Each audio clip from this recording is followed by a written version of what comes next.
Eu não consigo ver uma receita viral sem querer experimentar, e vocês deveriam fazer o mesmo, tá? Às vezes a gente precisa ser Maria vai com as outras, sabe? De outra forma, eu nunca teria experimentado esse mousse de maracujá e me deliciado com uma das melhores coisas que comi este ano. Já salva o vídeo para não perder e vamos para a receita, que é bem fácil.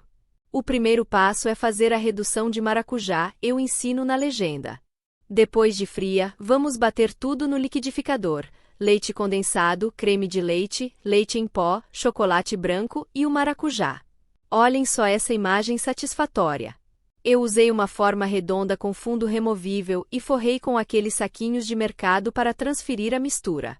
Misture bem, embale bonitinho e leve à geladeira de um dia para o outro. Finalize com mais maracujá porque nunca é demais, né? E prontinho! Não esquece de me seguir para mais conteúdos como esse. Beijo!